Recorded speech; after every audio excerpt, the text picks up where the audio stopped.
আসসালামু আলাইকুম। স্বাগত জানাচ্ছি আজকের এপিসোডে। আজকের পর্বে আপনাদের জন্য থাকছে বেকারি স্টাইলে চিকেন বান রেসিপি। তবে এটা আমি কোনো ওভেনে করব না, আজকে আমি চুলায় বেক করে নিব। আর এই চিকেন বানটা বাচ্চাদের খুব পছন্দের একটা খাবার।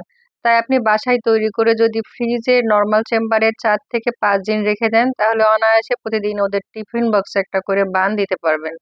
আপনার বাচ্চার টিফিনের জন্য প্রতিদিন বাড়তি কোনো ঝামেলা করতে হবে না। এবার আমরা বানের জন্য চলে যাচ্ছি মূল পর্বে। আমরা একটা বলে নিয়ে নিচ্ছি 2.5 কাপ ময়দা।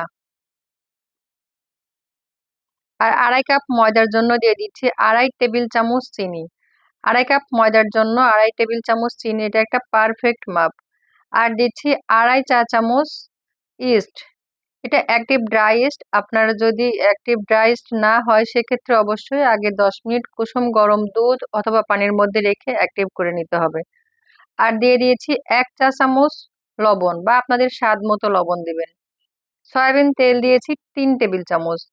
দিয়ে শুকনো উপকরণগুলো খুব ভালো করে মেখে এবার তেল দেওয়ার পর খুব ভালোভাবে ডলে মেখে নিচ্ছি। তেলটা এমন ভাবে মাখাতে হবে যেন ময়দার প্রতিটা লেয়ারে এই তেলটা প্রবেশ করে।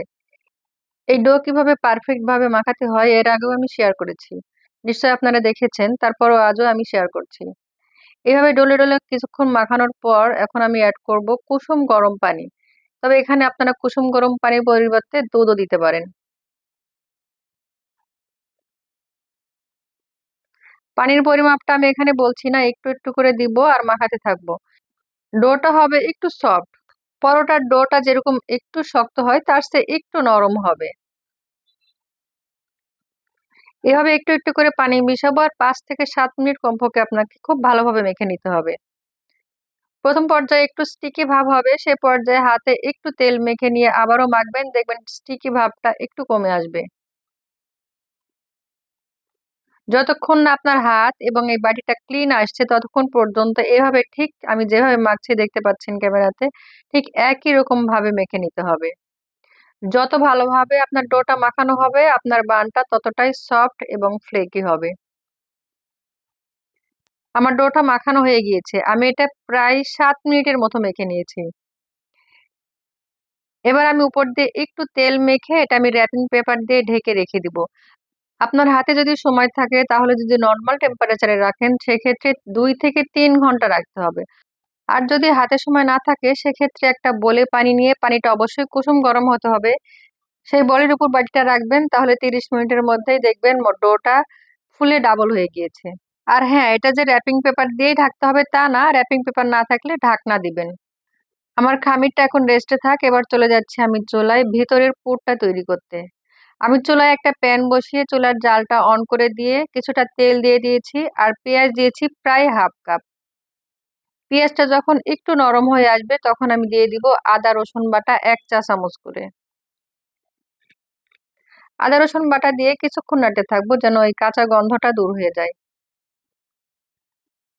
প্রায় 2 মিনিট নাড়াচাড়া করার পর এখন আমি অ্যাড করব মুরগির বুকের মাংস, যেটা আমি আগে থেকেই ধুয়ে এরকম ছোট কিউব করে কেটে নিয়েছি। আর এখানে মাংস আছে 1 কাপ।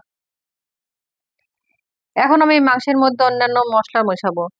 এখানে দিয়ে দিচ্ছি স্বাদ মতো লবণ, আর স্বাদ মতো দিয়ে দিয়েছি গুঁড়া মরিচ। আর গোলমরিচের গুঁড়া দিয়েছি 1 চা চামচ, জিরার গুঁড়া দিয়েছি 1 চা চামচ। দিয়ে খুব ভালোভাবে মিশিয়ে আমি নাড়তে থাকবো যতক্ষণ না এই মাংসটা সিদ্ধ হচ্ছে এবং ভাজা ভাজা হয়ে আসছে। এখানে এক্সট্রা পানি দেওয়ার দরকার নেই, আমাদের মাংস থেকে যে পানিটা বের হবে সেই পানিতেই মাংসটা সিদ্ধ হয়ে যাবে।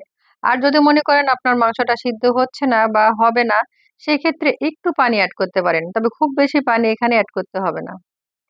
আমার মাংসটা সেদ্ধ হয়ে গিয়েছে এবং ভাজা ভাজাও হয়ে গিয়েছে।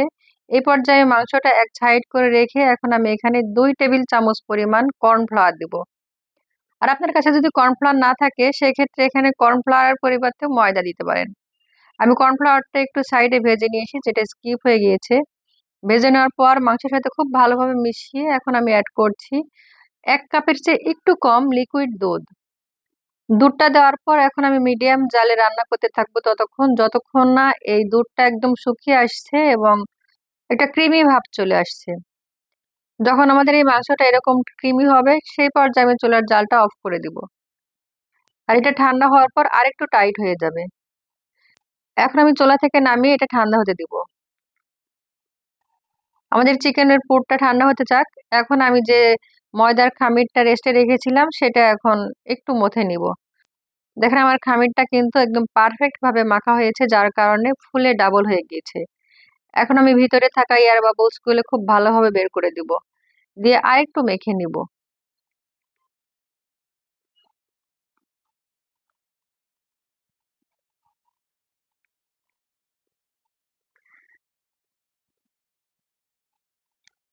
এখন আমি এই ডোটাকে 8 ভাগে ভাগ করব। আপনি আপনার পছন্দ মতো 8টা 10টা ভাগ করতে পারেন। আমি যে সাইজের বান করব সেই সাইজে এই 2.5 কাপ ময়দা থেকে 8টা বান হয়েছে। এখন আমি সবগুলা লেচি একটা বাটির মধ্যে রেখে ঢেকে রেখে দিয়ে একটা একটা করে বান তৈরি করে নিব। এটা আপনারা ইচ্ছা করলে একটা বেলুনের সাহায্যে বেলুন নিতে পারেন, তবে আমি আর বেলুন ব্যবহার করছি না। একটু হাত দিয়ে চেপে চেপে এভাবে বড় করে নিয়ে এখন মাঝখানে সেই চিকেনের পুরটা দিয়ে দিব। দেখেন আমাদের চিকেনের পুরটা যেরকম লিকুইডই ছিল এখন অনেকখানি টাইট হয়ে গিয়েছে। একটু খেয়াল করেন আমি কিভাবে বানটা তৈরি করছি। চারিদিক থেকে একটু একটু করে উঠিয়ে মুখটা একটু ঘুরিয়ে এখানে জাস্ট একটু চাপ দিয়ে রেখে দিবেন। দেখে নিশ্চয়ই বুঝতে পারছেন, আমি আসলে ওইভাবে বোঝাতে পারছি না, দেখে একটু বোঝার চেষ্টা করেন আমি কিভাবে তৈরি করেছি। সবগুলো বান আমি একই রকম ভাবে তৈরি করে নিব। এই সাইজের আমার এই 2.5 কাপ ময়দা থেকে 8টা বান হয়েছে। আমার সবগুলো বান তৈরি করার পর আমি এই যে এরকম একটা কেকের মোল্ডে আগে থেকে তেল ব্রাশ করে সেখানে আমি বেকিং পেপার বিছিয়ে এই বানগুলো রেখে দিয়েছি। আমার সবগুলো একবারে ধরবে না, আমার 5টা হয়েছে একবারে, তবে 5টাই দিয়ে দিলাম। দেওয়ার পর উপর থেকে দিয়ে দিচ্ছি ফেটানো ডিম, এইভাবে ব্রাশ করে দিচ্ছি। আর এই ডিমটা দেওয়ার কারণে বানের উপরে সুন্দর একটা কালার সৃষ্টি হবে। আর উপর থেকে দিয়ে দিচ্ছি কিছুটা এইভাবে সাদা তেল, অপশনাল, কেউ চাইলে বাদ দিতে পারেন। তিলটা দেওয়ার পর এখন আমি চলে যাব সরাসরি চুলায়। আর এটা আমি বেক করব সিলভারের হাঁড়িতে। আপনারাও চেষ্টা করবেন সিলভারের হাঁড়িতে বেক করতে, এতে করে কালারটা অনেক বেশি ভালো আসে। আর আমি এই পাতিলটা আগের থেকেই 10 মিনিট আগে প্রিহিট করে নিয়েছি। আর পাতিলের উপর অবশ্যই একটা স্ট্যান্ড বসাতে হবে। এখন আমি ঢাকনা দিয়ে ঢেকে লো ফ্লেমে রেখে দিব 30 মিনিট। 30 থেকে 35 মিনিটের বেশি সময় লাগবে না। ফিরে আসছি আমি 35 মিনিট পর। কালারটা দেখেন একদম ঠিক ওভেনের মতো। আর কতটা সফট হয়েছে তা আপনাদেরকে একটু পরই দেখাচ্ছি। আর এই গরম অবস্থায় উপর থেকে অবশ্যই একটু বাটার ব্রাশ করে দেবেন, এতে করে বানটা অনেকক্ষণ পর্যন্ত সফট থাকবে। এবার আপনাদেরকে দেখাচ্ছে কতটা সফট হয়েছে এবং ভিতরটা কেমন হয়েছে। উপরে নিশ্চয়ই দেখেছেন কতটা সফট হয়েছে, আর ভিতরটা দেখেন কতটা ফ্লেকি, ঠিক দোকানের মতো। এর টেস্টটা পেতে হলে অবশ্যই আপনাকে বাসায় তৈরি করতে হবে। আর তৈরি করলে অবশ্যই জানাবেন কেমন হয়েছে। আমি বলবো অবশ্যই একবার বাসায় তৈরি করবেন, বাচ্চারা দেখবেন ভীষণ পছন্দ করবে। আর আপনার টিফিনের জন্য চিন্তা করতে হবে না। আজকের ভিডিও যদি ভালো লেগে থাকে তাহলে অবশ্যই একটা লাইক দিবেন, ফ্যামিলি এবং ফ্রেন্ডসদের মাঝে আমার ভিডিওটা শেয়ার করবেন, আর আমার চ্যানেলটা সাবস্ক্রাইব করে আমার সাথেই থাকবেন।